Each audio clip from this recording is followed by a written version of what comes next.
राधे राधे दोस्तों, DS tuition वाला channel पर आपका एक बार फिर से स्वागत है। आज हम देखेंगे कक्षा 10 गणित विषय की अर्धवार्षिक परीक्षा का पेपर पूरा सॉल्व कराया जाएगा। आपको ध्यान से देखना।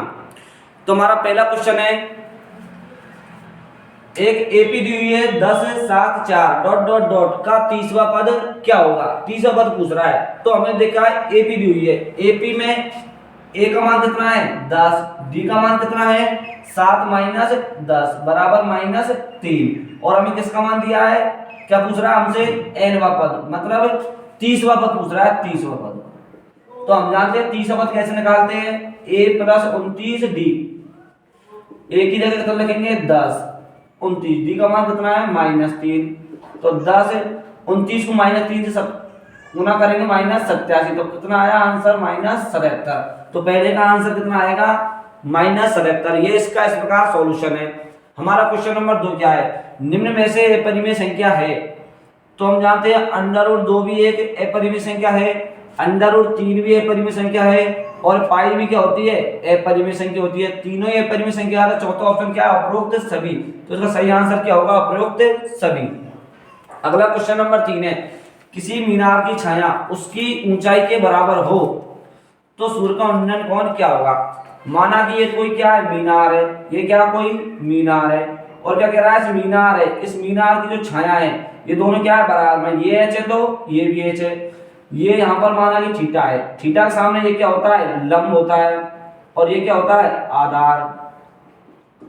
तो लंब और आधार क्या है, समान है। तो हम जानते हैं टेन थीटा बराबर क्या होता है, लंब बटे आधार। क्या करा, लंब भी समान है और आधार भी समान है। हम जानते हैं टेन थीटा में दोनों चीज बराबर क्या होती है, 90 डिग्री 45 डिग्री के कोण पर। जब थीटा का मान कितना होता है, 45 डिग्री होता है। तो हम जानते हैं टेन थीटा की जगह 45 बराबर क्या होता है, 1 होता है। इस 1 के बटे में 1, यहाँ पर लंब भी 1 है, आधार भी 1 है। तो थीटा का मान कितना होगा, 45 डिग्री। मतलब 45 डिग्री पर लंब भी समान होता है, आधार भी समान होता है। टेन 45, ये लंब बटे आधार, 45 समान 1 बराबर लंब बटे आधार। इसके बटे में 1 लगाएंगे तो क्या आ जाएगा, लंब बराबर आधार। दोनों कब बराबर होते हैं, थीटा का मान जब 45 डिग्री होता है। अगला है, निश्चित घटना की प्रायिकता क्या होती है। हम जानते हैं किसी भी निश्चित घटना की प्रायिकता क्या होती है, 1 होती है। कितनी होती है, निश्चित घटना की प्रायिकता 1 होती है।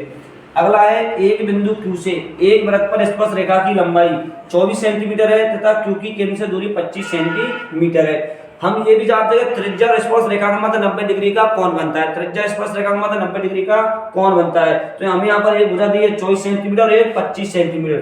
तो तीसरी क्या पूछ रहा है, त्रिज्या पूछ रहा है। मतलब ऐसे क्या है, एक वृत्त के बाहर एक बिंदु है, वृत्त के बाहर एक बिंदु क्या है, Q से वृत्त पर स्पर्श रेखा की लंबाई। ये वृत्त के बाहर कौन सा बिंदु है, Q बिंदु है। इससे स्पर्श रेखा की लंबाई कितनी है, 24 सेंटीमीटर है। और क्या कह रहा है, इस Q की केंद्र से दूरी 25 है। यहाँ पर ये वृत्त का केंद्र हो, इसकी इससे दूरी कितनी है, 25 सेंटीमीटर है। तो ये पूछ रहा है त्रिज्या की लंबाई कितनी होगी। हम जानते हैं वृत्त की त्रिज्या स्पर्श रेखा में कितना कोण बनता है, 90 डिग्री का कोण बनता है। ये क्या बन गया, समकोण त्रिभुज। ये समकोण त्रिभुज में समकोण के सामने क्या हो गया, कर्ण, ये क्या हो गया, लंब, और ये क्या हो गया, आधार। तो हमें आधार पूछ रहा है। हम जानते हैं आधार स्क्वायर बराबर क्या होता है, कर्ण स्क्वायर माइनस लंब स्क्वायर। यहाँ से आधार बराबर क्या आ जाएगा, अंडर रूट कर्ण, मतलब 25 का वर्ग माइनस 24 का वर्ग। 25 का वर्ग होता है 625, 24 का वर्ग होता है 576। 625 में से 576 घटाएंगे कितना आएगा, यह आएगा अंडर रूट 49। तो आधार का मान कितना आ जाएगा, 7। तो हमारे इस क्वेश्चन का आंसर आ गया कितना, 7 सेंटीमीटर। अब हम देखेंगे क्वेश्चन नंबर 6। क्वेश्चन नंबर 6 का कह रहा हमारा, निम्न में से कौन सी संख्या किसी घटना की प्रायिकता नहीं हो सकती। हम जानते हैं किसी भी घटना की प्रायिकता माइनस में संभव ही नहीं है। तो यहाँ पर पहला ऑप्शन है 2/3 माइनस 1.5 15% और 0.7। तो जो माइनस की जो प्रायिकता है वो संभव है नहीं है। और हम जानते हैं किसी भी प्रायिकता क्या होती है, किसी प्रायिकता का योग 0 और 1 के बीच में होती है। किसी के बीच में होती है, 0 और 1 के बीच में, मतलब 0 के बड़ी या 0 के बराबर होती है कोई भी प्रायिकता। और 1 से क्या होती है, छोटी या 1 के बराबर। 2 में 3 का भाग देते हैं तो लगभग कितना आता है, 0.6 के लगभग आता है। 15% मतलब 15/100, मतलब 0.15 होता है। ये 0.7, ये तो संभव है। क्या संभव नहीं है, माइनस की संभव नहीं है। अगला है द्विघात बहुपद x² + 3x + 2 के शून्य क्या होंगे।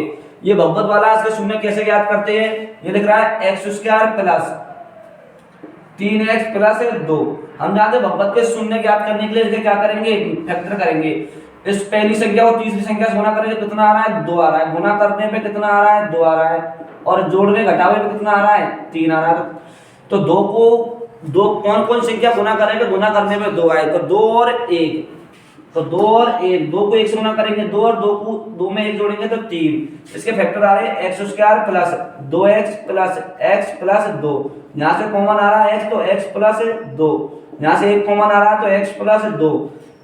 इसमें से क्या लेंगे, x प्लस 2 कॉमन आ रहा है, यहाँ से x प्लस 1। शून्य ज्ञात करने के लिए एक बार इसके बराबर में 0 और एक बार इसके बराबर में 0। तो यहाँ से x बराबर -2 और यहाँ से x बराबर -1। तुम्हारा शून्य क्या है, तो यहाँ से शून्य क्या आ गई, -2 और -1। इसका हमारा आंसर है पहला ऑप्शन। बहुत से बच्चों ने इसको गलत किया है, सबने इसमें अधिकतर क्या किया है, बी वाला ऑप्शन किया है 2,1, जो कि क्या है गलत। इसका सही आंसर है -2,1। क्वेश्चन नंबर 8 है, संख्या 6 और 20 का एचसीएफ ज्ञात कीजिए। 6 और 20 का एचसीएफ पूछ रहा है, तो पहले 6 के क्या करेंगे, फैक्टर करेंगे। 6 के फैक्टर होते हैं 2 × 3, 20 के फैक्टर क्या होते हैं 2 × 5। ये क्या होते हैं, इसके फैक्टर क्या पूछ रहा है, एचसीएफ। एचसीएफ क्या होता है, जो दोनों में कॉमन होता है। यहाँ पर कॉमन क्या आ रहा है, 2 आ रहा है, तो एचसीएफ कितना होगा इसका 2। तो इसको एचसीएफ कितना होगा, 2 आएगा। क्वेश्चन नंबर 9 है, बहुत ही अच्छा क्वेश्चन है ये। निम्न की बारंबारताओं का योग 60 है। क्या कह रहा है, इनकी बारंबारताओं का योग, इनका टोटल योग कितना है 60। इनका योग दे रखा है 60, और जब हमें ये क्या कह रहा है, इनका योग 60 है, हम जोड़ते तो योग कितना आ रहा है 25 और 8 33। देखो ऐसे लिखेंगे 25 प्लस 8 प्लस कितना है p प्लस 17। इनका योग कितना दिया क्वेश्चन में, 60 दिया है। इनका क्वेश्चन में योग कितना दिया है 60। इनको ऐड करेंगे 25 और 8 33 और 17 50, तो 50 प्लस p बराबर कितना है 60। तो यहाँ से p का मान कितना आ जाएगा 60, 50 इधर जाएगा माइनस में, तो p बराबर कितना आ गया 10। तो इसका आंसर कितना है 10। ये पहला वाला ऑप्शन सही होगा। अगला क्वेश्चन क्या कह रहा है, r त्रिज्या के त्रिज्यखंड का क्षेत्रफल ज्ञात कीजिए जिसका कोण p डिग्री है। क्या कह रहा है, त्रिज्यखंड का क्षेत्रफल। हम जानते हैं त्रिज्यखंड का क्षेत्रफल क्या होता है, पाई r स्क्वायर थीटा बटे 360 डिग्री। यहाँ पर क्या कह रहा है, पाई की जगह तो पाई लिखना है तुम्हें, इनटू r, r की जगह क्या लिखना है, कैपिटल R है, तो ये कैपिटल R का स्क्वायर थीटा, थीटा का मान क्या है यहाँ पर p, तो थीटा की जगह p बटे 360। ये इसका आंसर होगा। अब देखिए कौन से ऑप्शन में, पहले में क्या लिख रहा है 2 पाई r, तो हमें क्या चाहिए, पाई r स्क्वायर चाहिए, यहाँ पर r है तो इसलिए गलत हो जाएगा। दूसरा ऑप्शन है p बटे 180 पाई r स्क्वायर, क्या होना चाहिए, पाई r स्क्वायर p बटे 360 होना चाहिए, यहाँ पर 180, ये भी गलत है। इधर ये देखो p बटे 720 इंटू पाई r स्क्वायर, देखो पाई r स्क्वायर यहाँ भी है, पाई r स्क्वायर यहाँ भी है, p बटे 360, p बटे 720 है। लेकिन हम जानते हैं 2 से 1 को काटेंगे एक बार, 2 से 720 को काटेंगे 360 बार, तो आ गया पाई r स्क्वायर p बटे 360। तो ऑप्शन नंबर 6 सही है इसमें। देखो p बटे 360 इंटू 2 पाई, पाई r स्क्वायर होना चाहिए, तो ये भी ऑप्शन गलत। तो ऑप्शन क्या होगा हमारा इसमें 6 वाला। अब हम देखेंगे अगला क्वेश्चन। क्वेश्चन नंबर 11 क्या था हमारे पेपर का, क्वेश्चन था सभी वर्ग खाली स्थान होते हैं। हम जानते हैं 3 आकृति ऐसी है जो हमेशा क्या होती है, समरूप होती है। पहली कौन सी है, एक तो वर्ग होती है, एक वृत्त होती है और एक समबाहु त्रिभुज होता है। तो यहाँ पर क्या दिया है, सभी वर्ग कैसे होते हैं, समरूप होते हैं। सभी वर्ग कैसे होते हैं, समरूप होते हैं। समरूप का मतलब क्या है, वे सभी आकृति जो देखने में क्या हो, एक जैसी हो, वो क्या कहलाती है, समरूप आकृति कहलाती है। अगला है मूल बिंदु का निर्देशांक क्या होती है। मूल बिंदु का मतलब क्या होता है, जहां पर x का मान भी 0 और y का मान भी 0, तो मूल बिंदु निर्देशांक क्या होते हैं 0,0। नेक्स्ट क्वेश्चन है, बिंदु 5,6 की x अक्ष से दूरी क्या होगी। हमने बहुत अच्छे से समझाया क्लास में बच्चों को कि जब भी x अक्ष से बिंदु की दूरी पूछे, जब भी x अक्ष से दूरी पूछी जाती है तो हमेशा y का मान लिखते हैं। तो y का मान कितना है यहाँ पर 6, तो x अक्ष से दूरी कितनी होगी 6, x अक्ष से दूरी कितनी होगी 6। अगर y अक्ष से दूरी पूछता है तो कितना होगा 5। जब x अक्ष से दूरी पूछी जाती है तो y निर्देशांक आंसर होता है, तो y निर्देशांक कितना हमारा 6, तो इसका आंसर क्या होगा 6। अगला क्वेश्चन क्या है, रेखीय समीकरण युग्म a1x plus b1y plus c1 बराबर 0 और a2x plus b2y plus c2 बराबर 0 में यदि a1 बटे a2 बराबर b1 बटे b2 बराबर c1 बटे c2 है तो निम्नलिखित रेखाएं कैसी होंगी। ये 3 कंडीशन होती है। पहली कंडीशन होती है a1 बटे a2 बराबर नहीं है b1 बटे b2, तो रेखाएं कैसी होती है, तो रेखाएं होती है प्रतिच्छेदी। कैसी रेखा होती है, प्रतिच्छेदी रेखा। कैसी होती है, प्रतिच्छेदी रेखा। दूसरी कंडीशन थी हमारी यदि a1 बटे a2 बराबर b1 बटे b2 बराबर नहीं है c1 बटे c2 तो रेखा कैसी होंगी? समांतर रेखा होंगी। कैसी होंगी? समांतर। और तीसरी जो कंडीशन थी जो क्वेश्चन की है, a1 बटे a2 बराबर b1 बटे b2 बराबर c1 बटे c2 तो रेखा कैसी होती है? समपाती रेखा होती है। कैसी होती है? समपाती। तो यहाँ पर एक कंडीशन है, तीसरी कंडीशन रेखा कैसी होंगी? समपाती रेखा होंगी। रेखा कैसी होंगी? समपाती रेखाएं। अगला है वृत्त के एक बिंदु पर कितनी स्पर्श रेखाएं होती है? माना कि ये क्या कोई वृत्त है, इसका एक बिंदु ले लिया हमने ये वाला, इस पर कितनी स्पर्श रेखा खींच सकते हैं? सिर्फ एक, केवल एक स्पर्श रेखा खींच सकते हैं। कितनी रेखा खींच सकते हैं? केवल एक स्पर्श रेखा खींच सकते हैं। अब क्वेश्चन ऐसे होता है वृत्त पर कितनी स्पर्श रेखा खींच सकते हैं? तो वृत्त पर तो अनंत बिंदु होते हैं, तो उस पर कितनी रेखा खींचेंगे? अनंत। ये एक बिंदु की बात करें तो एक बिंदु कितनी स्पर्श रेखा खींचेंगे? एक। अगला क्वेश्चन है प्रायिकता वाली प्रश्नावली से, घटना ई की प्रायिकता और घटना ई नहीं की प्रायिकता। हम जानते हैं घटना होने की प्रायिकता और घटना नहीं होने की प्रायिकता, इनका योग कितना होता है? एक होता है। संभव घटना और असंभव घटनाओं का योग कितना होता है? एक। मतलब होने की और नहीं होने की घटनाओं का योग कितना है? एक है। अगला है एक वृत्त के चतुर्थांश का कोण कितना होता है? वृत्त के चतुर्थांश का, जैसे ये क्या कोई वृत्त है, ये क्या कोई वृत्त, इसको हमने चार बराबर भागों में बांट दिया। कितने बराबर भागों में? चार बराबर भागों में। तो कितने भाग हो गए? चार। ये पहला चतुर्थांश, ये दूसरा चतुर्थांश, ये तीसरा चतुर्थांश और ये चौथा चतुर्थांश। और हम ये भी जानते हैं वृत्त के केंद्र कितने का कोण बनता है? 360 डिग्री का। कितने डिग्री का कोण बनता है? 360 डिग्री का। हमने वृत्त को चार भागों में बांट दिया तो कितने का भाग लगाएंगे? चार का। तो कोण कितना आ गया? 90 डिग्री। ये कोण भी 90, ये कोण भी 90, मतलब सभी कोण कितने के हो जाएंगे? 90 के। तो वृत्त के चतुर्थांश का कोण कितना होता है? 90 डिग्री होता है। बहुत ही आसान क्वेश्चन है ये। अगला क्वेश्चन है दो खाली स्थान मूल होते हैं यदि b² - 4ac बराबर 0। इसकी भी तीन कंडीशन होती है। कौन कौन सी होती है? पहली कंडीशन क्या है? जब b² - 4ac इसका मान 0 से बड़ा है, इसका मान 0 से बड़ा है तो मूल कैसे होते हैं? वास्तविक में भिन्न भिन्न, वास्तविक में भिन्न भिन्न मूल होते हैं। सेकंड कंडीशन क्या है? जब b² - 4ac इसका मान क्या होता है? 0 के बराबर होता है तो मूल कैसे होते हैं? वास्तविक में बराबर होते हैं। कैसे होते हैं? वास्तविक में बराबर। तो हमारा आंसर भी क्या होगा?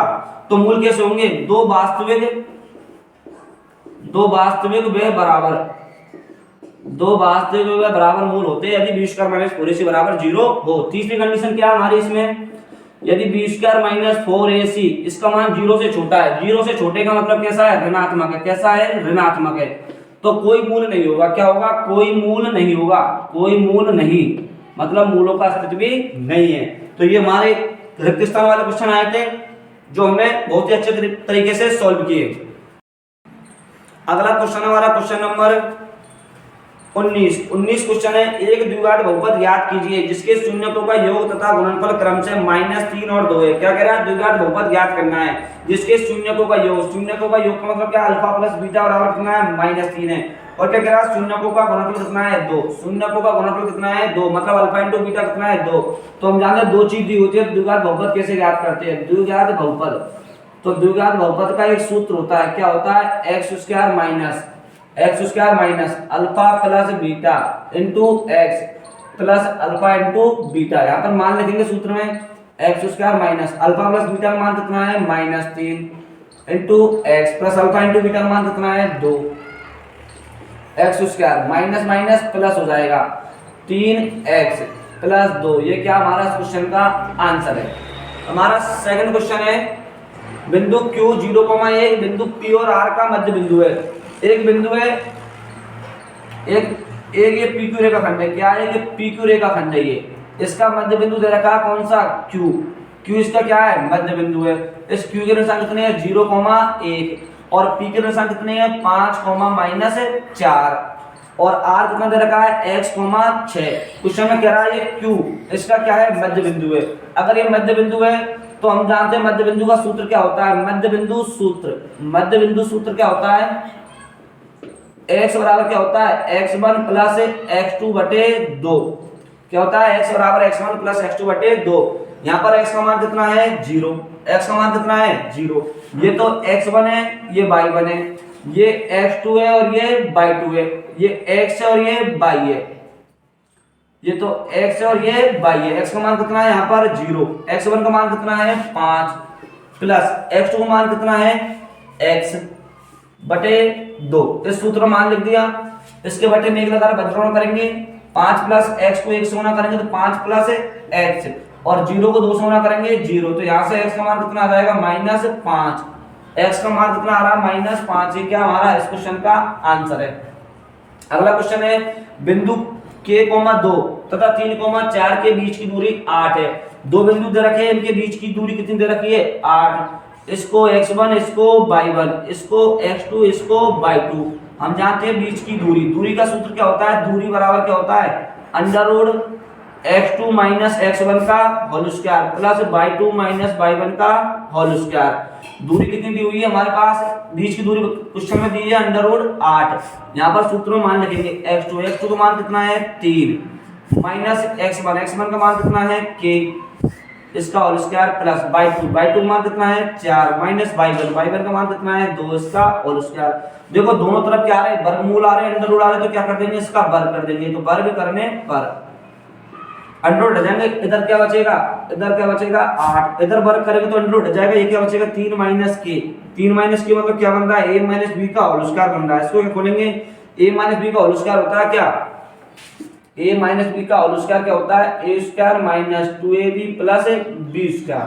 तो यहाँ से खोलेंगे a स्क्वायर मतलब 3 का स्क्वायर माइनस 2ab, a का मान कितना है 3 इंटू b का मान k प्लस b स्क्वायर मतलब k का स्क्वायर प्लस 4 में से 2 घटाएंगे कितना बचेगा 2 का वर्ग, तो 8 बराबर 3 का वर्ग 9 minus 2 3 6 k plus k square plus 2 का वर्ग 4। अब क्या करेंगे, इस सब को इधर बुला लेंगे, इधर क्या बचेगा 0, 9 minus 6k plus k square plus 4 minus 8। यहाँ ध्यान से देखेंगे इसको तो 0 बराबर क्या आ रहा है, ये k स्क्वायर पहले लिख दिया माइनस का 6k, देखेंगे 9 प्लस का 4 प्लस का 9 और 4 13 में से 8 गए कितना बचेगा 5। ये हमारा क्या बन गया, इसमें द्विघात समीकरण बन गया। क्या बन गया द्विघात समीकरण। इसको हल करेंगे हम, क्या है k square minus 6k plus 5 बराबर 0। इसको सोल्व करके गुना करने में कितना आना चाहिए 5 आना चाहिए, और जोड़ने घटाने पर 6 आना चाहिए, तो गुणनखंड हो जाएंगे कितना, गुना करने पर कितना आना चाहिए 5 और जोड़ने घटाने पर कितना आना चाहिए -6। क्या ले लेंगे -5 माइनस 1, तो ये क्या आ जाएगा k स्क्वायर माइनस का 5k माइनस का 1k प्लस 5 बराबर 0। यहाँ से ये दोनों में कॉमन, ये दोनों में कॉमन, क्या कॉमन आ रहा है k आ रहा है, तो k माइनस 5, यहाँ से क्या कॉमन आ रहा है -1 कॉमन आ रहा है, k माइनस 5 बराबर 0। तो यहाँ से k माइनस 5 और यहाँ से k माइनस 1 बराबर 0, एक बार इसके बराबर 0 एक बार इसके बराबर 0, तो यहाँ से k बराबर 5 और यहाँ से k बराबर 1। तो k के कितने मान आएंगे 2 मान आएंगे, k के कितने मान आएंगे 2 मान आएंगे, k बराबर 5, 1। तो हमारा k का मान आ गया 5, 1, k के 2 मान होंगे। अब काफी बड़ा क्वेश्चन है ये, थोड़ा सा लेंथी हो गया है और 1 नंबर में पूछा है, पता नहीं ये अर्धवार्षिक परीक्षा है। तो k का मान कितना आया 5, 1। नेक्स्ट क्वेश्चन है हमारा अगला, 6 सेंटीमीटर त्रिज्या के एक वृत्त के त्रिज्यखंड का क्षेत्रफल ज्ञात कीजिए जिसका कोण 60 है। तो हमें r का मान कितना दे रखा है 6, थीटा का मान कितना है 60 डिग्री। क्या पूछ रहा है त्रिज्यखंड का क्षेत्रफल। हम जानते हैं त्रिज्यखंड का क्षेत्रफल क्या होता है पाई r स्क्वायर थीटा बटे 360। तो यहाँ पर पाई का मान लिख देंगे 22/7, r का मान कितना है 6 इंटू थीटा का मान कितना है 60 डिग्री बटे 360। 0 से 0 गई, 6 से एक बार, 6 से 6 बार, इस 6 से 6 कट गया, कितना आया 22 छिक्के 132 बटे 7 सेंटीमीटर स्क्वायर। ये क्या आ गया हमारा आंसर। भाग देना चाहो तो भाग दो, इतना ही छोड़ सकते हैं क्योंकि 1 नंबर का क्वेश्चन है। हमारा नेक्स्ट क्वेश्चन है क्वेश्चन नंबर 23। क्वेश्चन नंबर 23 है, त्रिज्या 21 सेंटीमीटर वाले वृत्त का एक चाप केंद्र पर 60 डिग्री का कोण अंतरित करता है, तो चाप की लंबाई ज्ञात कीजिए। इसमें क्या पूछ रहा है चाप की लंबाई पूछ रहा है। हमें क्या दिया त्रिज्या दी है, त्रिज्या r का मान दिया हमारे पास 21 सेंटीमीटर और थीटा का मान दिया है कितना 60 डिग्री, कितना दिया है 60 डिग्री।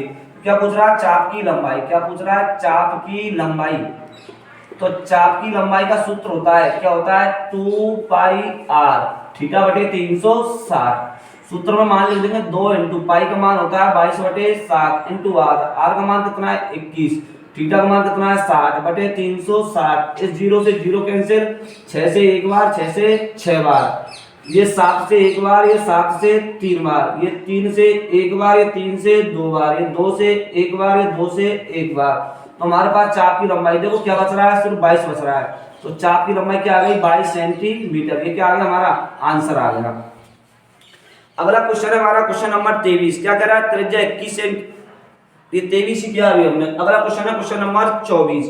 क्वेश्चन नंबर 24 देखेंगे अभी। क्वेश्चन नंबर 24 क्या है, एक अर्धगोले का संपूर्ण पृष्ठीय क्षेत्रफल 48 पाई वर्ग सेंटीमीटर है, तो इसकी त्रिज्या की लंबाई ज्ञात कीजिए। क्या पूछ रहा है इसमें, त्रिज्या पूछ रहा है। क्या पूछ रहा है, त्रिज्या मतलब आर का मान पूछ रहा है। क्या कह रहा है, अर्धगोले का संपूर्ण पृष्ठीय क्षेत्रफल, अर्धगोले का संपूर्ण पृष्ठीय क्षेत्रफल ये दे रखा हमें, कितना दे रखा है 48 पाई, कितना दे रखा है 48 पाई सेंटीमीटर स्क्वायर। तो हम जानते हैं अर्धगोले का जो संपूर्ण पृष्ठीय क्षेत्रफल क्या होता है, वक्र क्या होता है 2 पाई आर स्क्वायर, संपूर्ण होता है 3 पाई आर स्क्वायर। अर्धगोले का संपूर्ण क्षेत्रफल होता है 3 पाई आर स्क्वायर बराबर कितना दिया है 48 पाई। हमें पता है इस पाई से पाई कट रहा है, ये 3 गुना में उधर, ये 3 से 3 गुना में उधर भेजेंगे तो किसमें जाएगा भाग में। तो 48 बटे 3, 3 एकम 3 और 3 से 48 कट गया 16 बार। तो आर स्क्वायर का मान कितना आया 16। तो आर का मान कितना आएगा √16। तो यहाँ से आर का मान आ जाएगा हमारा कितना 4 सेंटीमीटर। आर का मान कितना आ गया 4 सेंटीमीटर। इसके बाद हमारा क्वेश्चन है कौन सा, क्वेश्चन है 25 नंबर। क्वेश्चन है अगला 25वां क्वेश्चन। क्वेश्चन नंबर 25 क्या कह रहा है, एक पासे को उछाल में 3 से छोटा अंक आने की प्रवृत्ता। हम जानते हैं पासे को उछालने पर, एक पासे को उछालने पर, एक पासे को उछालने पर, पासे को उछालने पर क्या परिणाम आते हैं 1 2 3 4 5 और 6। एक पासे को उछालने पर 6 परिणाम होते हैं 1 से लेकर 6 तक। तो क्या कह रहा है 3 से छोटा अंक, तो 3 से छोटा अंक आने की प्रवृत्ता, 3 से छोटा अंक, 3 से प्रवृत्ता ऑफ 3 से छोटा अंक क्या लिखेंगे, प्रवृत्ता ऑफ 3 से छोटा अंक आने की प्रवृत्ता। तो प्रोबेबिलिटी ऑफ 3 से छोटा अंक क्या होता है, अनुकूल परिणाम बटे कुल परिणाम। क्या होता है, अनुकूल परिणाम बटे कुल परिणाम, अनुकूल परिणाम बटे कुल परिणाम।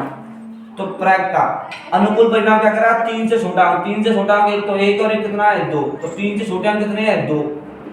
अनुकूल परिणाम कितने हो जाएंगे 2, कुल परिणाम कितने हैं 6। तो कितना आ जाएगा 1/3, 2 से एक बार, 2 से 3 बार। आंसर कितना आ गया 1/3 आंसर आ जाएगा इसका। अगला क्वेश्चन हमारे पास बंटन दिया हुआ है, क्वेश्चन नंबर 26। क्वेश्चन नंबर 26 बंटन, बंटन दिया हमारे पास, बंटन कितना है, बंटन दिया हमें 1 6 3 5 7 9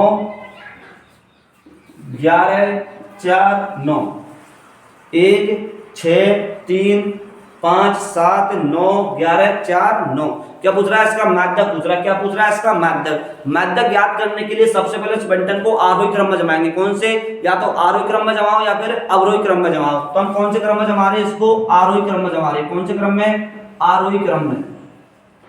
तो आरोही क्रम में कब, आरोही क्रम क्या होता है बढ़ता हुआ क्रम, पहले सबसे छोटा फिर उससे बड़ा फिर उससे बड़ा, मतलब बढ़ते हुए क्रम में। तो यहाँ पर सबसे छोटा कितना दिख रहा है 1 दिख रहा है, 1 के बाद क्या दिख रहा है 3, 3 के बाद क्या दिख रहा है 4, 4 के बाद क्या दिख रहा है 5, 5 के बाद क्या दिख रहा है 6, 6 के बाद क्या दिख रहा है 7, 7 के बाद क्या दिख रहा है 9, फिर क्या दिख रहा है 9। देखो 9 2 बार है तो 2 बार लिखेंगे।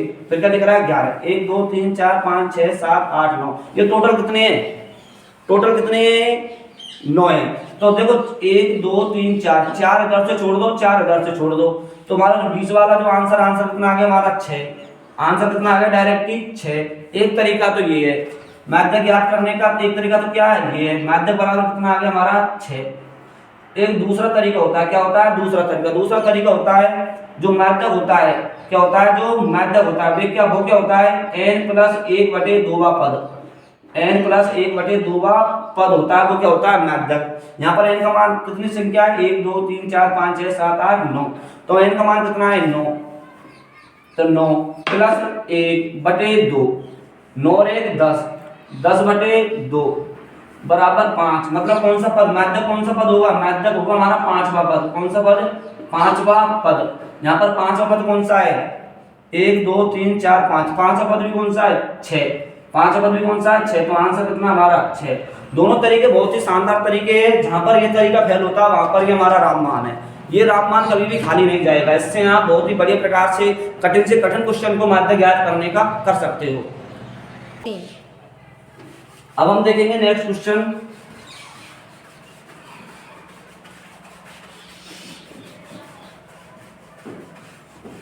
अगला हमारा क्वेश्चन है क्वेश्चन नंबर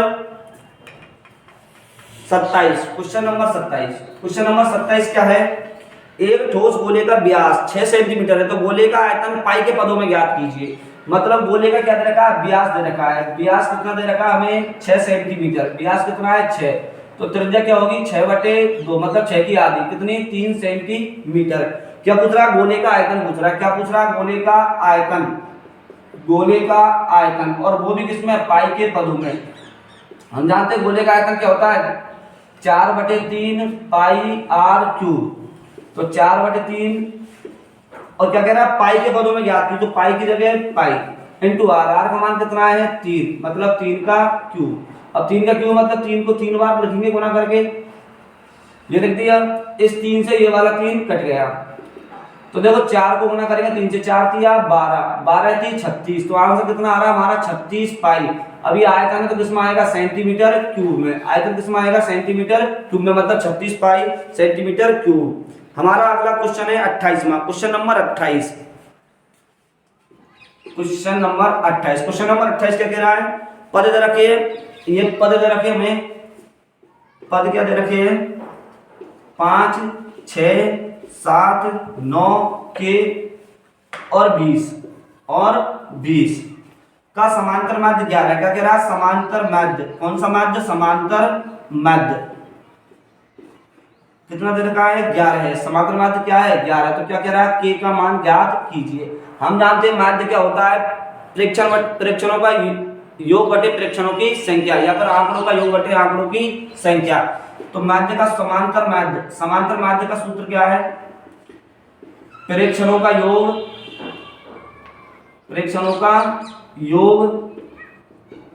बटे प्रेक्षणों की संख्या। तो समांतर माध्य का मान दिया है कितना 11, ये हमें उत्तर दिया है 11। प्रेक्षणों का योग मतलब 5 + 6 + 7 + 9 + k + 20 बटे प्रेक्षणों का योग, ये तो योग है बटे प्रेक्षणों की संख्या 1 2 3 4 5 6 बटे 6। इसके बटे में 1 लगा क्या करेंगे बच जाऊंगा। अभी पहले इसको एक बार लिख दे 11 बराबर 5 और 6 11, 11 और 7 18, 18 और 9 27, 27 में 20 ऐड करेंगे 47 प्लस के बटे 6, बटे में 1 लगा कौन सा गुना करेंगे बच जाऊंगा 47 प्लस के 1 से गुना हो गया बराबर 6 को क्या गुना करेंगे 66। तो यहाँ से k का मान कितना आ जाएगा 66 - 47, कितना आएगा 66 - 47। तो यहाँ से k का मान आ जाएगा 16 में से 7 गई तो 9, यहाँ रहेगी 5 में 4 गई तो 1, 19 आंसर आ जाएगा। k का मान कितना आ रहा है 19 आ रहा है, k का मान कितना आ रहा है 19 आ रहा है। इसके बाद हमारा नेक्स्ट क्वेश्चन है क्वेश्चन नंबर 29। कौन सा क्वेश्चन है क्वेश्चन नंबर 29। क्वेश्चन नंबर 29 क्या कह रहा है, निम्न द्विघात समीकरण में k का ऐसा मान याद कीजिए जिसके 2 बराबर मूल हो। इसमें भी 2 क्वेश्चन पूछे और क्या पूछा k का मान। तो हमारा पहला क्वेश्चन है इसका 29 का, क्या लिख रहा है 2x² प्लस kx प्लस 3 बराबर 0। क्या पूछ रहा है k का मान पूछ रहा है, इसमें क्या पूछ रहा है k का मान। तो कह रहा है k का मान ज्ञात कीजिए 2 बराबर मूल हो। हम जानते हैं यदि 2 बराबर मूल है, यदि 2 बराबर मूल हो तो अगर 2 बराबर मूल हो तो b² - 4ac बराबर क्या होता है 0 होता है। 2 बराबर मूल होते हैं तो b² - 4ac का मान किसके बराबर होता है 0 के। यहाँ से abc का मान निकाल लेंगे, a का मान कितना है 2, b का मान कितना है k, c का मान कितना है 3, d का मान कितना है k, तो k का स्क्वायर माइनस 4, a का मान कितना है 2 इंटू c का मान कितना है 3 बराबर 0। तो k स्क्वायर माइनस 3 दूनी 6, 6 चौकू 24 बराबर 0। तो k स्क्वायर बराबर कितना आ जाएगा 24। तो यहाँ से k बराबर √24। इस 24 को क्या ले सकता हूँ मैं 4 × 6 ले सकता हूँ। तो k बराबर 4 को अंडर रूट से बाहर निकालेंगे तो 2 अंडर रूट 6 और जो भी मान आएंगे इसमें आएंगे प्लस माइनस में, तो के का पहला मान आ गया प्लस माइनस अंडर रूट 6। ये तो पहले वाले का आंसर आ गया। इसका सेकंड क्वेश्चन और एक और, सेकंड क्वेश्चन क्या है इसका, कि एक्स कोष्टक में x माइनस 2 प्लस 6 बराबर 0, बराबर देख रहे हैं, के एक्स कोष्टक में x माइनस 2 प्लस 6 बराबर 0। इसमें भी क्या पूछ रहा है, के का मान ज्ञात कीजिए जब इसके दो बराबर मूल हो। हम जानते हैं दो बराबर मूल हो तो बी स्क्वायर माइनस 4ac बराबर क्या होता है, 0 होता है। इससे पहले हमको इसको सोल्व करना है, इसको के एक्स को x से गुना करेंगे तो क्या होगा, के एक्स स्क्वायर माइनस के एक्स को 2 से गुना करेंगे तो 2 x प्लस कितना है 6 बराबर 0। यहाँ से a का मान कितना है k, b का मान कितना है माइनस 2k और c का मान कितना है 6। क्या करा है, बराबर मूल हो, क्या करा है, बराबर मूल हो तो, बराबर मूल हो तो दो बराबर मूल कब होते हैं, जब बी स्क्वायर माइनस 4ac बराबर क्या हो, 0 हो। b का मान कितना है माइनस 2k, इसका स्क्वायर माइनस 4a, a का मान कितना है k इंटू c का मान कितना है 6 बराबर 0। माइनस 2 का वर्ग करेंगे 4k का वर्ग, k स्क्वायर माइनस, ये क्या होगा 6 चौकू 24, 24 को किसे गुना करेंगे 24k बराबर 0। यहाँ से हम देखेंगे 4 यहाँ भी है, 4 यहाँ भी है, k यहाँ भी है, k यहाँ भी है, मतलब 4k क्या आ रहा है, कॉमन आ रहा है। तो यहाँ क्या बचेगा k, यहाँ क्या बचेगा 4 का भाग 24 में 6 बार और k कॉमन आ गया बराबर 0। ये 4k क्या है, गुना में इधर जाएगा तो भाग में, तो k माइनस 6 बराबर 0, तो k बराबर आंसर कितना आ गया 6, तो इसका आंसर है 0। इसमें अगर 4k बराबर 0 रखते हैं तो k का मान 0 आएगा, तो यहाँ को 0 रखेंगे तो पूरा ही 0 हो जाएगा ये पद, तो k बराबर 0 संभव नहीं है, तो k बराबर कितना आएगा 6 आंसर आएगा। अगला क्वेश्चन है 30वें का, दो क्वेश्चन है 30वें में। पहला क्वेश्चन ये छठी प्रश्नावली से क्वेश्चन है, समरूपता वाली प्रश्नावली है, 6 त्रिभुज वाली उससे है। क्वेश्चन नंबर फर्स्ट है, लंबाई 6 मीटर वाले एक ऊर्ध्वाधर स्तंभ की भूमि पर छाया की लंबाई 4 मीटर है, जबकि उसी समय एक मीनार की छाया की लंबाई 20 मीटर है, तो मीनार की ऊंचाई ज्ञात कीजिए। क्या कह रहा है इसमें, एक ऊर्ध्वाधर स्तंभ है, ये क्या है, एक ऊर्ध्वाधर स्तंभ है और इसकी ऊंचाई कितनी है 6 मीटर है, और इसकी जो छाया है, जो इसकी जो छाया आ रही है भूमि, माना सूर्य इधर है, अगर सूर्य इधर है तो छाया किधर आएगी, इधर आएगी, और इस छाया की लंबाई दे रखी है हमें कितनी 4 मीटर है। तो हम देख रहे हैं क्या बन रहा है, एक त्रिभुज बन रहा है, क्या बन रहा है, एक त्रिभुज बन रहा है। और क्या कह रहा है, जबकि उसी समय मतलब इसी समय एक और क्या है, एक मीनार है और मीनार की छाया की लंबाई 20 है, एक क्या है, ये मीनार है और इस मीनार की जो छाया की लंबाई है, ये मीनार है, इसकी छाया की लंबाई कितनी है 20 मीटर है। तो क्या कह रहा है, इस मीनार की ऊंचाई ज्ञात कीजिए। दोनों एक ही समय की बात हो रही है। अब सूर्य है जो इधर है, जब भी एक छाया बन रही है और सूर्य इधर है जब ये छाया बन रही है, तो दोनों स्थितियों हम जानते हैं जो कौन बनेगा समान बनेगा, दोनों स्थितियों में कौन क्या बनेगा, समान बनेगा, क्योंकि सूर्य एक ही समय पर समान कौन बना रहा है यहाँ पर।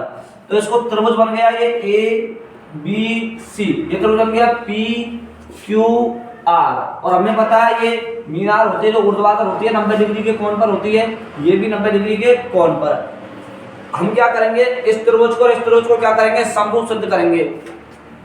तो त्रिभुज ABC व त्रिभुज कौन सा, त्रिभुज PQR, त्रिभुज कौन सा PQR में, ये दोनों त्रिभुज क्या करने हैं, हमें समरूप करने हैं। हम जानते हैं किन्हीं भी दो त्रिभुजों को समरूप करने के कार्य 3 चीजें बराबर करनी होती है या फिर उसके 2 कोण बराबर करने होते हैं।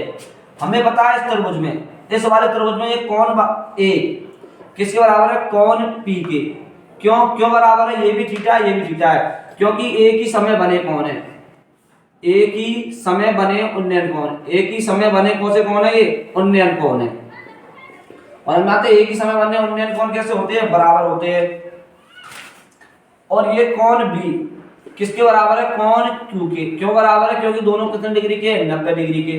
तो AA नियम से, AA या कोण नियम से दोनों त्रिभुज कैसे है, समरूप। त्रिभुज ABC समरूप है किसके, त्रिभुज PQR के। हम जानते हैं जब दो त्रिभुज समरूप होते हैं तो उनकी 3 चीजें क्या होती है, बराबर होती है, मतलब भुजाएं समानुपाती होते हैं। भुजाएं क्या होती है, समानुपाती होती है। तो ये AB भुजा किसके समानुपाती है, PQ के। तो क्या लिखेंगे, AB बटे PQ। ए बी बटे पी क्यू, और ये बी सी बटे किसके होगी, क्यू आर के, बी सी बटे क्यू आर के, और ये ए सी बटे किसके होगी, पी आर के।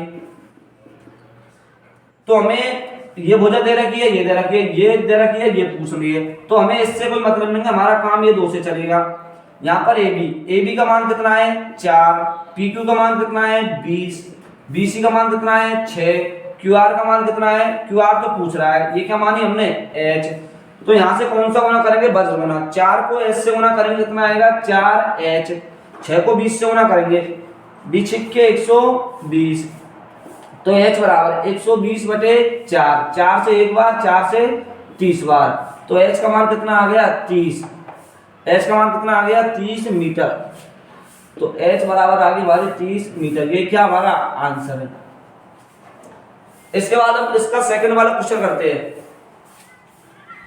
3 इसका सेकंड क्वेश्चन है, आकृति दी हुई है, हमें क्या दी है, एक आकृति दी है, आकृति बनाते हैं, पहले रेड पेन से बनाते हैं इसकी आकृति को हम।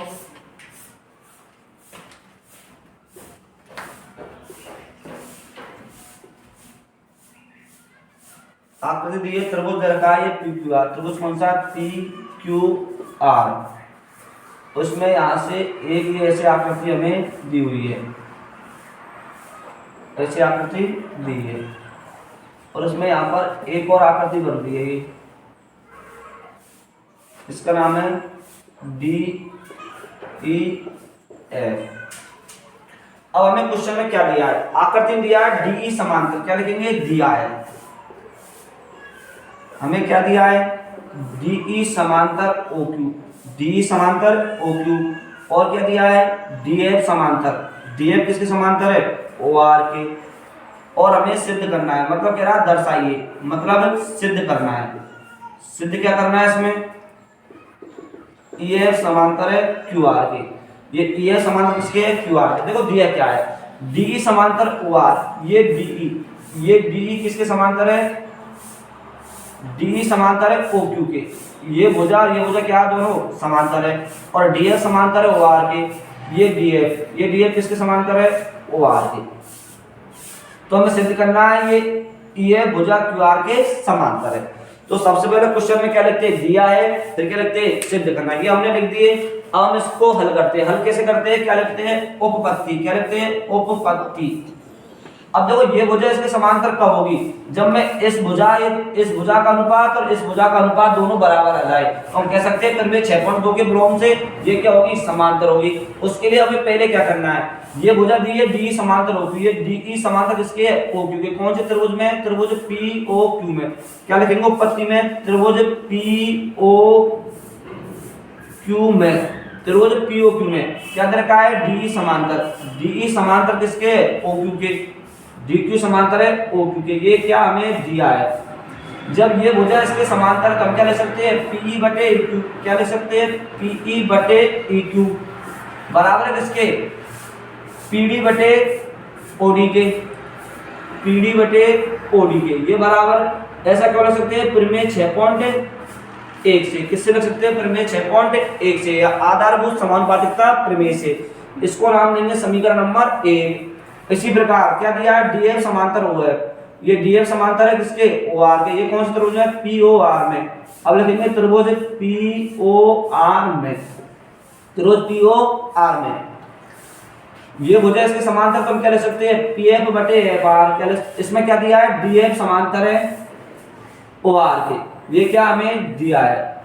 जब भुजाएं समानुपाती है, भुजाएं समांतर है, तो ये दो भुजा समांतर है, तो दोनों भुजाएं क्या होंगी, समानुपाती, तो क्या लिख सकते हैं, पी एफ बटे एफ आर बराबर पी डी बटे ओडी, पी डी बटे ओडी। ये समीकरण नंबर 2 किससे लिखा है, परिमेय 6.1 से। देखो समीकरण 1 और 2 में कोई चीज समान है, देखो इसका आरएचएस और इसका आरएचएस क्या है, बराबर है, क्या लिखेंगे, समीकरण 1 में 2 से, इसका आरएचएस और इसका आरएचएस समान है, तो क्या लिखेंगे, पीई बटे ई क्यू बराबर पी एफ बटे एफ आर। जब आरएचएस समान है तो एलएचएस भी समान होगा। अब देखो पी बटे ई क्यू और पी एफ बटे एफ आर, मतलब ये दोनों भुजाएं क्या है, समानुपाती है, समान अनुपात में है, तो हम कह सकते हैं परिमेय 6.2 के प्रमेय 6.2 से EF समांतर होगी किसके, QR के। तो लिख सकते हैं अतः EF समांतर होगी किसके, QR के। किससे लिखा है, प्रमेय 6.2 से। इति सिद्धम, ये हमारा क्या हो गया, सिद्ध हो गया। 3 अगला क्वेश्चन है 31। 31 में भी 2 क्वेश्चन है। इसका पहला क्वेश्चन, एक बिंदु ए से जो वृत्त के केंद्र से 5 सेंटीमीटर की दूरी पर है, एक वृत्त है, ये वृत्त का केंद्र है, एक बिंदु है जो वृत्त के क्या है, बाहर है। बिंदु ए वृत्त के केंद्र से 5 सेंटीमीटर की दूरी पर है। कितनी दूरी पर है, 5 सेंटीमीटर की दूरी पर है। तथा वृत्त पर स्पर्श रेखा की लंबाई 4 है। इस बिंदु से वृत्त पर स्पर्श रेखा की जो लंबाई है वो कितनी है, 4 सेंटीमीटर है। तो वृत्त की त्रिज्या ज्ञात कीजिए। ये क्या पूछ रहा है, वृत्त की त्रिज्या, ये r पूछ रहा है। ये O है, ये B, इसको क्या मान लेते हैं B। हम जानते हैं वृत्त की त्रिज्या स्पर्श रेखा का कितने का कोण बनता है, 90 डिग्री का। तो यहाँ पर त्रिभुज बन रहा है, त्रिभुज ABO। त्रिभुज कौन सा, ABO। कैसा त्रिभुज है ये, समकोण त्रिभुज है। कौन सा त्रिभुज है, समकोण त्रिभुज है। तो इसमें क्या लगा देंगे, पाइथागोरस प्रमेय। क्या लग जाएगी, पाइथागोरस प्रमेय। तो ये समकोण सामने क्या हो गया, कर्ण, ये लंब और ये आधार। तो मतलब आधार का स्क्वायर बराबर क्या होता है, कर्ण स्क्वायर माइनस लंब स्क्वायर। तो आधार बराबर अंडर रूट कर्ण स्क्वायर माइनस लंब स्क्वायर। तो आधार बराबर कर्ण, कर्ण का मान कितना है यहाँ पर 5 का वर्ग, माइनस लंब कितना है 4 का वर्ग।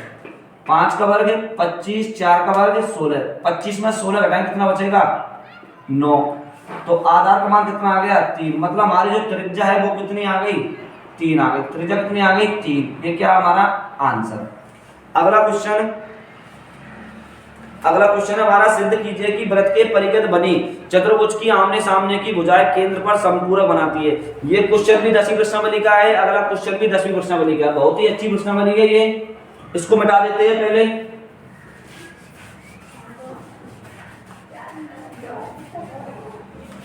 ये इसी क्वेश्चन 31 का दूसरा क्वेश्चन है। 31 नंबर क्वेश्चन का क्या है, ये दूसरा क्वेश्चन क्या कह रहा है, सिद्ध कीजिए वृत्त के परिगत बनी चतुर्भुज। एक क्या है, ये वृत्त है, इसके चतुर्भुज के बाहर की ओर क्या बन रहा है, एक चतुर्भुज बन रहा है। एक क्या बन रहा है, इसके बाहर एक चतुर्भुज बन रहा है। ये वृत्त का केंद्र है। चतुर्भुज का नाम दे देते हैं ABCD। तो क्या करा, वृत्त के परिगत बनी चतुर्भुज की आमने सामने की भुजाएं केंद्र पर समपूरक बनाती है। ये वाली भुजा और ये वाली भुजा आमने सामने भुजा क्या बना रही है, केंद्र पर समपूरक बना रही है। समपूरक का मतलब होता है 180 डिग्री। दिया हुआ में क्या लिखेंगे, वृत्त के परिगत ABCD एक चतुर्भुज है। वृत्त के परिगत ABCD क्या है, चतुर्भुज है।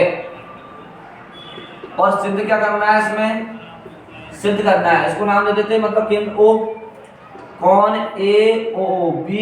ये वाला कोण बन रहा है और ये वाला कोण बन रहा है। इनका योग कितना है, 180। कोण COD बराबर कितना है, 180 डिग्री। ये वाला कोण क्या करना है, हमें दोनों का योग 180 डिग्री सिद्ध करना है। इसके लिए हम क्या करेंगे, यहां से इसको इससे मिला देंगे, इसको इससे मिला देंगे, इसको इससे मिला देंगे और इसको इससे मिला देंगे। तो हमें ये कोण प्राप्त हो रहे हैं। कितने कोण प्राप्त हो रहे हैं, पहले तो ये कोण AOB 2 कोणों से मिलकर बना है, इससे 1 और ये 2। कोण COD किससे मिलकर बना है, 3 और 4 से मिलकर बना है। 3 और 4 से मिलकर बना है। इसको नाम दे देते हैं 5, 6, 7 और 8। तो ध्यान से देखेंगे, हम जानते हैं वृत्त के केंद्र और कितने डिग्री का कोण बनता है, 360 डिग्री का बनता है। ये चारों का कोण, 8 कोणों का योग कितना होगा, 360 डिग्री। हमें कोण 1 और 2, ये देखो AOB किससे मिलकर बना है, कोण 1 प्लस कोण 2 से। COD किससे मिलकर बना है, कोण 3 प्लस कोण 4 से। बराबर कितना लाना है, 180 डिग्री ये लाना है हमें। तो ये वाला कोण है, ये वाला करना है। तो हमें कोण 1 और कोण 2 बराबर करने होंगे। ये क्या लिखेंगे, उपपत्ति में करेंगे। किसमें करेंगे, उपपत्ति में। क्या करेंगे, कोण 1 और 8 को बराबर करेंगे। देखिए इसको नाम दे देते हैं, इसको PQRS। तो एक त्रिभुज कौन सा लेंगे, AOP और त्रिभुज AOS। इनको क्या करेंगे, दोनों को समपूरक सिद्ध करेंगे। तो उपपत्ति में त्रिभुज AOP, त्रिभुज कौन सा, त्रिभुज AOS में इस बार त्रिभुज और इस बार त्रिभुज समरूप करेंगे, जिससे कौन 1 बराबर कौन 8 लिखेंगे। तो दो त्रिभुज कब समरूप होते हैं? जब उनकी तीन चीजें बराबर हो या फिर दो कोण बराबर हो। देखेंगे इस त्रिभुज में AP और AS बराबर होगा, AP बराबर AS, AP बराबर AS बराबर क्यों होगी? बाह्य बिंदु से वृत्त पर खींची गई स्पर्श रेखाएं क्या होती है? बराबर होती है। फिर में 10.2 या क्या लिखेंगे? स्पर्श रेखाएं। फिर में 10.2 है, बाह्य बिंदु से वृत्त पर खींची गई स्पर्श रेखाएं बराबर होती है। ये क्या है? स्पर्श रेखाएं। और देखो ये OA इस त्रिभुज में भी आ रही है और OA इस त्रिभुज में भी आ रही है, तो OA बराबर OA, ये बराबर क्यों है? ये ओवेनिस्ट है। क्या ये? ओवेनिस्ट है। और देखो और क्या बराबर है? ये OP और OS बराबर है। OP बराबर है OS के। क्यों बराबर है? क्योंकि त्रिज्या है। OP बराबर है OS के, ये भी त्रिज्या ये भी त्रिज्या बराबर है। तो देखो भुजा भुजा भुजा ट्रिपल एस नियम से, कौन से नियम से? ट्रिपल एस नियम से त्रिभुज कौन सा? AOP सर्वांग में किसके त्रिभुज? AOS के। दोनों त्रिभुज सर्वांग होंगे तो हम कह सकते हैं कौन 1 बराबर कौन क्या होगा? 8। कौन 1 बराबर कौन 8 किससे? बाई CPST, मतलब सर्वांग त्रिभुजों के सभी संयुक्त भाग क्या होते हैं? बराबर। जिस प्रकार हमने कौन एक के बराबर क्या किया? कौन 8, उसी प्रकार कौन 2 के बराबर कौन 5। अब लिख देंगे इसी प्रकार, क्या लिखेंगे? इसी प्रकार कौन 2 के बराबर क्या होगा? 5, और कौन 4 के बराबर क्या होगा? कौन 6, और कौन 3 के बराबर क्या होगा? कौन 7। इसी प्रकार करके हम लिख सकते हैं, इसी प्रकार करके हम क्या इसको लिख सकते हैं, इसको समीकरण नंबर 1 दे देते हैं। अब देखेंगे, हम जानते हैं वृत्त के केंद्र पर कितने डिग्री का कोण बनता है? 360 डिग्री का कोण बनता है। वृत्त के केंद्र पर कितना कोण बनता है? 360 डिग्री का कोण बनता है। तो कोण 1 प्लस कोण 2 प्लस कोण 3 प्लस कोण 4 प्लस कोण 5 प्लस कोण 6 प्लस कोण 7 प्लस कोण 8 बराबर 360 डिग्री। तो कोण 1 रखना हमें, कोण 2 रखना है, 3 रखना है, 4 रखना है। तो कोण 1 प्लस कोण 2 प्लस कोण 3 प्लस कोण 4 प्लस कोण 5 भी चाहिए। कोण 5 की क्या लिखेंगे? कोण 2। कोण 6 की जगह क्या लिखेंगे? 4। कोण 7 की जगह क्या लिखेंगे? कोण 3। कोण 8 की जगह क्या लिखेंगे? कोण 1 बराबर 360 डिग्री। देखो कोण 1 भी 2 बार है, कोण 2 भी 2 बार है, तो सब में से 2 बार ले लेते हैं। कोण 2 प्लस कोण 3 प्लस कोण 4, ये सभी कोण 2 बार है यहाँ पर, तो 2 हमने बाहर ले लिए सब में से, बराबर 360। ये 2 गुना में इधर जाएगा तो भाग में क्या बचेगा? कोण 1 प्लस कोण 2 प्लस कोण 3 प्लस कोण 4। इस 2 से कट गया 1 बार, 2 से कट गया 180 बार। कितना आ गया? 180। और कोण 1 और 2, कोण 1 और 2 क्या बना रहे हैं? कोण AOB। क्या बना रहे हैं? कोण AOB। ये दोनों क्या बना रहे हैं? कोण COD। क्या बना रहे हैं? कोण COD बराबर 180 डिग्री। इति सिद्धम। ये क्या करना है? हमें सिद्ध करना है। ये क्या हो गया? सिद्ध हो गया। 3 अगला क्वेश्चन है 32। सिद्ध कीजिए कि 3 प्लस 2 रूट 5 एक अपरिमेय संख्या है। तो इसको सिद्ध करने के लिए हम क्या मानेंगे? माना कि 3 प्लस 2 रूट 5 एक परिमेय संख्या है। हल में क्या लिखेंगे? माना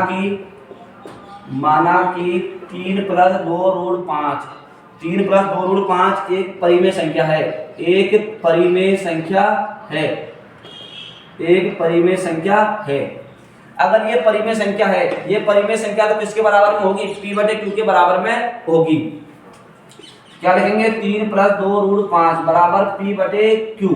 भाई परिमेय तो किसके बराबर होगी? P/Q के रूप में।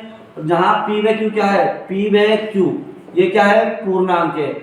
P/Q क्या है? पूर्णांक। और Q का मान क्या नहीं होगा? कभी भी जिंदगी में 0 नहीं होगा। हमें सिर्फ इधर क्या रखना है? अंडर रूट की संख्या रखनी है, बाकी की उधर भेजनी है। ये प्लस का चिन्ह उधर जाएगा तो किसका हो जाएगा? माइनस का। तो P/Q माइनस 3। इसके बटे में एक लगा क्या कर लेंगे? एलसीएम। कितना आएगा एलसीएम? सही बटे बाकी बन गई ना, Q आ गया। Q के बाद Q में एक बार, एक को P से करेंगे P, एक के बाद Q में Q बार, Q को 3 से मल्टीप्लाई करेंगे 3Q। इधर हमें क्या रखना है? सिर्फ अंडर रूट रखना है। ये 2 गुना में, इसको भी इधर भेज दो, भाग में आ जाएगा। अब इधर यहां पर देखेंगे, यहां पर यहां क्या दिख रहा है? P Q 3 व 2 सभी क्या है? पूर्णांक है। सभी पूर्णांक है। सभी पूर्णांक है। और हम जानते हैं पूर्णांक माइनस पूर्णांक बटे पूर्णांक एक परिमेय संख्या होती है। तो अतः p माइनस 3 क्यूब बटे 2 क्यूब एक परिमेय संख्या है।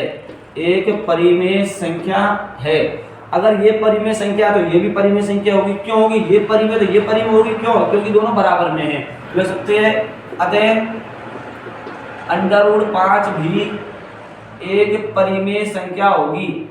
एक परिमेय संख्या होगी। परिमेय संख्या होगी जो इस तथ्य का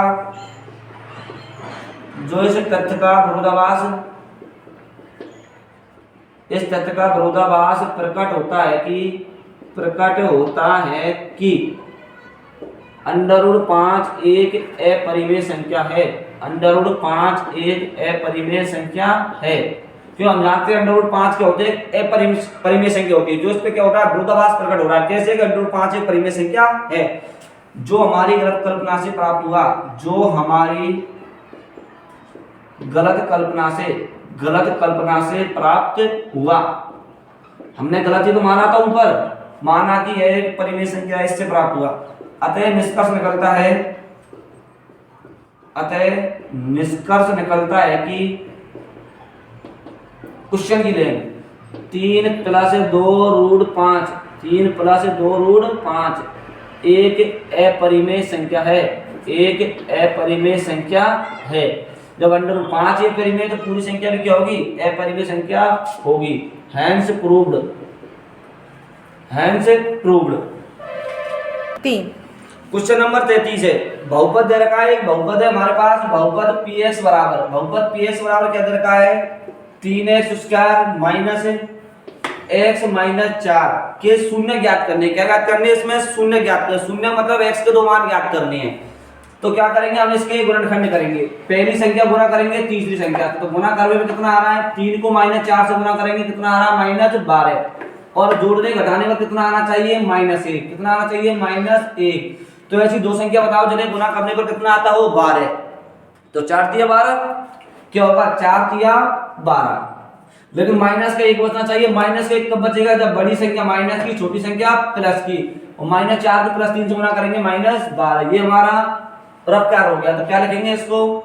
3x² - 4x + 3x - 4। यहां से क्या कॉमन आ रहा है? यहां से x कॉमन आ रहा है। तो यहां से x कॉमन लेंगे। यहां क्या बचेगा? 3x - 4 प्लस यहां क्या बच रहा है? 1। ये 3x - 4 दोनों में से क्या कॉमन आ रहा है? 3x - 4। यहां क्या बच रहा है? x + 1। अब शून्य ज्ञात करने के क्या करेंगे? एक बार इसके बराबर 0, एक बार इसके बराबर 0। तो 3x - 4 बराबर 0 मतलब x + 1 बराबर 0। यहां से -4 पहना हो जाएगा प्लस का। तो x बराबर क्या आ रहा है? 4/3। यहां से x बराबर क्या आ रहा है? -1। तो लिख देंगे अतः शून्य बराबर कितना आ रहा है? 4/3, -1। क्या है इसका? ये आंसर है। अगला क्वेश्चन है 34। क्वेश्चन नंबर 34 क्या कह रहा है? एपी दी हुई है। एपी है 3, 8, 13 ... 253 में अंतिम पद से 20वां पद ज्ञात कीजिए। अंतिम पद से 20वां पद ज्ञात कीजिए। क्या पूछ रहा है? अंतिम पद से 20वां पद। तो हमें क्या दिया? यहाँ पर एपी दी है। एपी में ए का मान कितना है? 3। बी का मान कितना है? 8 - 3 बराबर 5। और क्या दिया है? अंतिम पद। अंतिम पद मतलब एल का मान दिया है 253। और क्या पूछ रहा है? 20वां पद पूछ रहा है। तो हमें पता है जब अंतिम पद दिया होता है और अंतिम पद से एनवां पद मतलब अंतिम पद से एनवां पद, अंतिम पद से एनवां पद जब भी पूछा जाता है, एनवां पद पूछा जाता है तो उसका सूत्र होता है अंतिम पद से एनवां पद याद करने का L - n - 1 इंटू डी। क्या होता है? L - n - 1 into D. यहाँ पर L का मान कितना है? 253 माइनस n का मान कितना है? 20 माइनस 1 n का मान कितना है? 20 इंटू डी का मान कितना है? 5 तो 253 माइनस 20 में से एक गए 19 इंटू 5, तो 253 माइनस 19 को 5 से गुना करेंगे 95, 13 में से 5 गए 8, यहाँ कितने रह गए 24, 24 में से 9 गए तो 24 में से 9 गए तो 15, तो हमारा अंतिम पद से 20वां पद, अंतिम पद से 20, n का मान कितना है 20वां पद कितना है 158 आंसर है।